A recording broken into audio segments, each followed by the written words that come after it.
Olá, boa tarde, Carolina. Boa tarde, Maeve. Tudo bem? Tudo bem, Roger? Prazer. Prazer é todo meu de conversar com vocês. Obrigado pelo tempo e queria parabenizando-as pelo filme. Muito bacana. Estou aqui ainda elaborando e impactado com o que eu vi. E para começar a nossa conversa, eu queria que vocês falassem, acho mais especificamente a Carolina, sobre a questão específica da produção do pedágio, que é curiosa. Ele começou a ser rodado imediatamente após o Carvão, mas na verdade era um projeto que tinha sido concebido para ser feito antes do Carvão. A questão da pandemia fez com que mudassem as ordens das produções. Como é que foi, Carolina? Então, mas não é bem assim, né? Na verdade, o Carvão originalmente era o primeiro filme e vem sendo, começou a ser concebido muito antes do Pedágio. Só que isso em 2016, por aí. Aí eu comecei a escrever, demorou muito tempo para captar o dinheiro, enfim, complexo, coisas que a gente sabe, né? E eu comecei a escrever o Pedágio também. E o pedágio foi captado, o dinheiro foi captado mais rápido do que o carvão, e aí eu ia rodar o carvão antes. Aí veio pandemia e bagunçou tudo de novo. E aí eu voltei para o Carvão, que originalmente era para ser o primeiro filme e tal. Rodei o Carvão antes, só que eu já tinha tido que trocar a fotógrafa do pedágio, já tinha decupado o filme inteiro com ela, e por causa da pandemia eu tinha perdido a agenda dela. E aí ela mesma me indicou um outro fotógrafo, foi o Luiz Armando, maravilhoso, que fez o filme, etc. Se eu andasse de novo a data do pedágio, eu ia perder o Luiz Armando e a Maeve. E eu não estava disposta a isso, a perder de novo o fotógrafo e tal, mas a conta que eu ia ter que pagar por isso era rodar 3 meses depois do que eu tinha rodado o Carvão, porque naquela altura daí já tinham. Isso foi um intervalo de 8 anos, né? Dos dois filmes. Parece rápido, mas não é, né? E aí eu tive que fazer os filmes meio colados um no outro para não ter essas perdas que eu não queria ter. E foi isso, daí foi essa grande loucura que você mesmo falou. Aí É, o Carvão saiu primeiro e depois, agora a gente tá lançando o pedágio, né? foi tanta mudança que até eu me atrapalhei na ordem do que era antes, qual era o primeiro filme, a primeira produção. Maeve, tanto no Carvão quanto no Pedágio, você faz duas mães que seguram uma barra de famílias. No Pedágio, inclusive, você é uma mãe 100% solo, com um adolescente, e ambos as personagens, elas além de enfrentar a dureza do dia a dia, de uma precariedade da vida e de sustentar essas famílias, elas acabam cruzando algumas linhas, né, das seus próprios limites, seus próprios conceitos morais e éticos para tocar as suas vidas.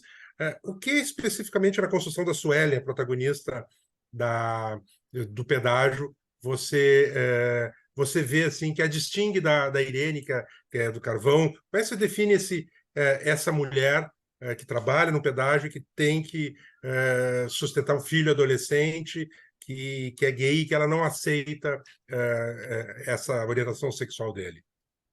É muito, muito bom você perguntar isso, porque quando a Carolina me chamou para fazer Carvão, em 2016, aí ela me chamou, aí a gente ficou esses anos todos assim falando sobre carvão, e eu fui lendo todos os tratamentos, e aí então ela me chamou para fazer o pedágio já em julho de 2020, 4 anos depois. E ela falou: Olha, eu resisti muito a te chamar para fazer pedágio, porque eu não queria repetir a atriz, né? Assim, mas eu, enfim, eu queria que você lesse o roteiro e tal. E aí, quando eu li, me apaixonei pelo roteiro de pedágio também e topei fazer, a gente ficou com muito medo de, ao repetir direção, atriz e tal, e sendo duas personagens que são mães com seus filhos, e a gente falou assim, nossa, será que elas vão ficar muito parecidas? E hoje a gente olha e fala, meu Deus, elas são tão diferentes, os filmes são tão diferentes. E ao mesmo tempo eu nunca parei para pensar. Mas assim, a Suelen, eu acho que ela é uma mulher, ainda que ela viva fora da megalópole de São Paulo, é uma mulher urbana, posso dizer que ela é uma mulher mais urbana, né? muito mais moderna em muitos sentidos do que a Irene, que é uma mulher mais rural, vive num meio mais isolado, com parceiro fixo, mas eu acho que ambas são mulheres normativas, são mulheres que, dentro do seu cotidiano de extrema pressão mesmo, né, Roger? Sendo isso, você acabou de falar, são duas mulheres que carregam suas famílias nas costas. E são duas mulheres de uma classe social mais exploradas, mas, né, com mais precariedade social, assim. Então, a necessidade de você se encaixar, especialmente sendo mulher, porque aí eu posso falar como mulher, a gente é criada para ceder às expectativas alheias, né? Então, assim, e aí você ainda tendo um contexto de muitas pressões e precariedade, essa pressão fica ainda maior, porque você precisa jogar o jogo para você ter mais chance na vida. Então, assim, eu acho que tem uma coisa que me fascina nas duas, e veja bem, eu estou acabando falando mais das semelhanças entre elas, ainda que eu acho elas extremamente diferentes, né? Mas eu acho que tem uma coisa que é esse conservadorismo que elas reproduzem, né? E muitas das escolhas questionáveis que a gente pode dizer que elas acabam tomando vêm também de uma necessidade de se encaixar. Vem de uma necessidade de ser funcional, né? Dentro do que se espera delas, assim, junto com uma pressão enorme de sobreviver a todas as pressões que elas vivem, e aí elas, no meio disso, se atrapalham e tomam decisões equivocadas e que são suas falhas trágicas, digamos assim, né? Mais no caso da Suelen até do que da Irene, talvez. Mas curioso, né? Eu acabei falando mais das semelhanças delas. Não, eu acho que a Irene é uma pessoa que ela é mais religiosa, por mais contraditório que seja isso, né? Porque a Suelen toma atitudes mais drásticas em relação ao filho, né? Mesmo não sendo uma fundamentalista religiosa, né? Acho que elas vêm de lugares muito diferentes, como você disse, a Suelen é muito mais urbana do que a Irene.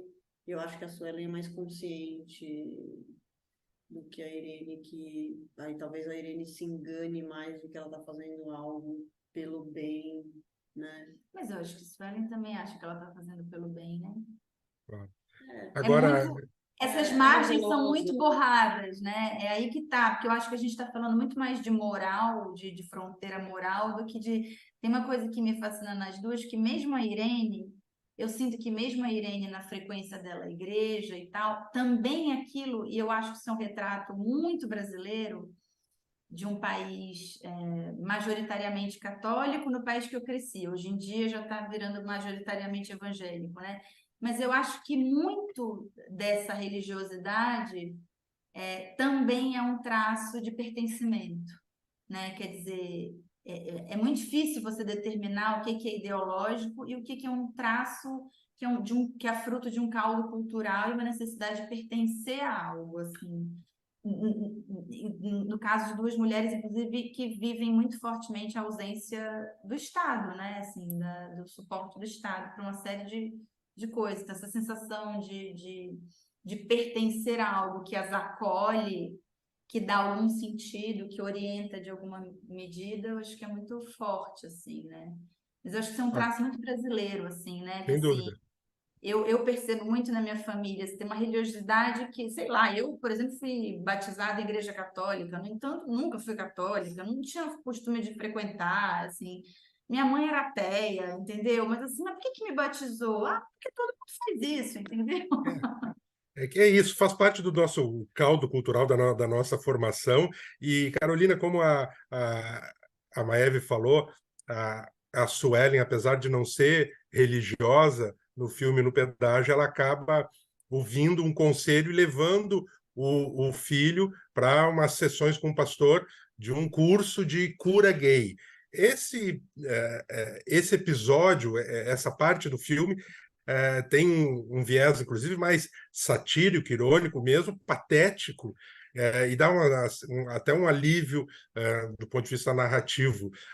Eu queria que você falasse sobre, Carolina, os preceitos e o que é mostrado ali nessas cenas da cura gay. Você fez alguma pesquisa? Aquilo efetivamente acontece em algumas dessas práticas? Eu fiquei muito curioso para saber de onde você tirou aquelas coisas que são absurdas, são surreais, né? Fiz bastante pesquisa, fui não uma cura, mas conversei com bastante pessoas, fui em cultos, pessoas que já passaram por isso, pessoas que não, mas que tinham familiaridade. E absolutamente o que eu queria para essa situação da cura não é algo realista em relação ao que acontece numa suposta cura mesmo, onde acontece violência física e emocional, né, com pessoas da comunidade LGBT+.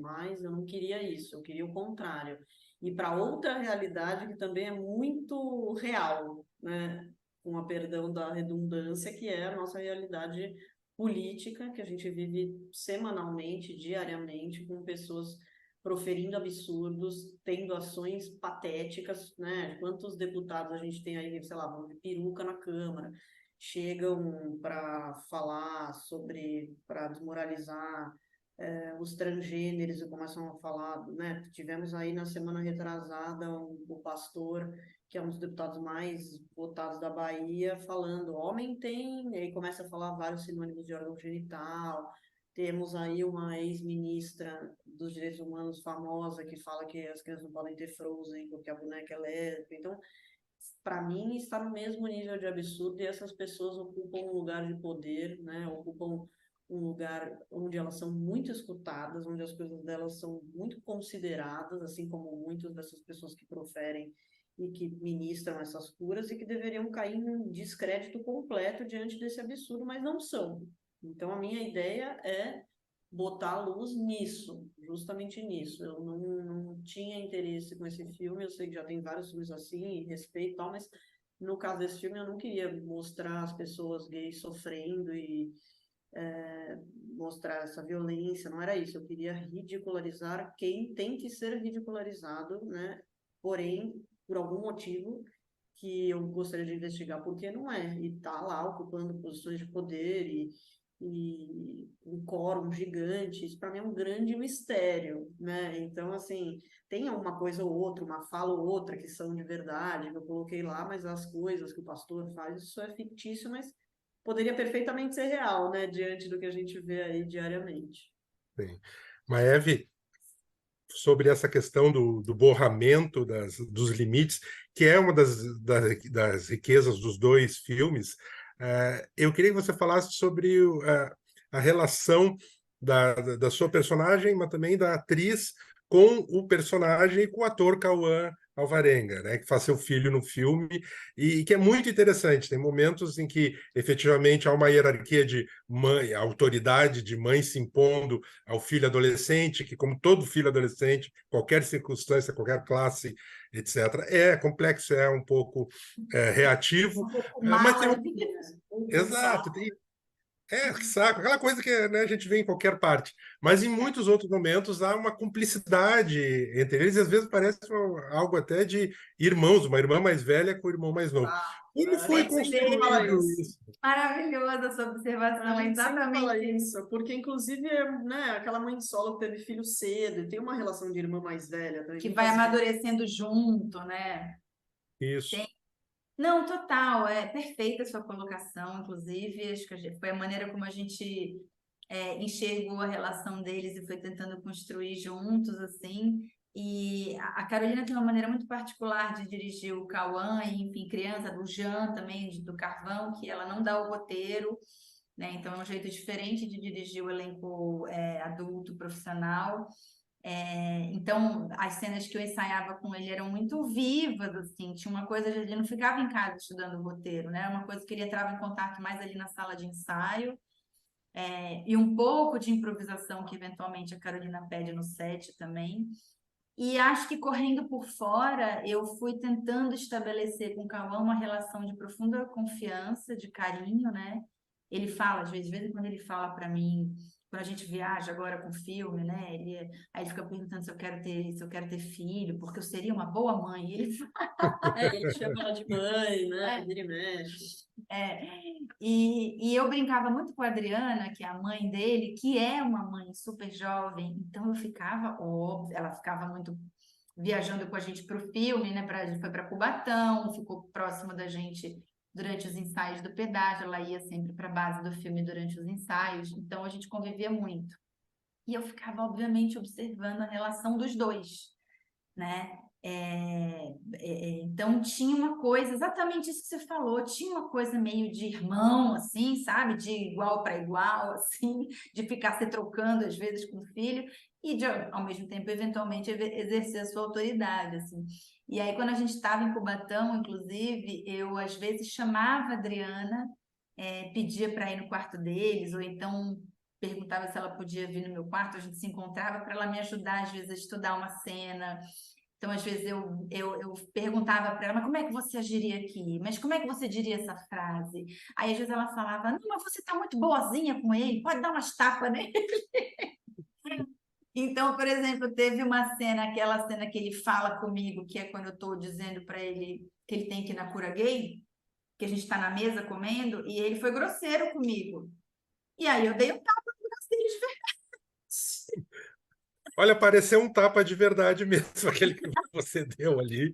Isso é muito E ele, espontâneo na hora, mesmo. reagiu, mas ele sabe, ele é super sensível, assim, ele sabe que faz parte do jogo, né? Então ele não saiu da fábula, ele não saiu da fronteira da ficção, assim, ele reagiu àquilo e depois eu fui lá, falei com ele, pô, Cauã, ele, não, tá tudo certo, eu entendi e tal. Legal. Maeve e Carolina, muito obrigado novamente aí pela conversa, o papo, de poder conversar muito tempo, mas acabou aqui nosso momento. Queria agradecer a vocês e parabenizá-las novamente pelo filme, desejar sucesso aí a partir da estreia para o Pedágio. Até a próxima. Obrigada, Obrigado. Obrigada, foi um prazer, viu? Obrigada pelas perguntas e observações tão boas. Sim. Obrigado. Vocês propiciam esse tipo de papo, né? Com o trabalho ótimo que fazem. Valeu. Muito obrigada. Tchau. Ótimo. Obrigada, Beijo. Até tchau. logo.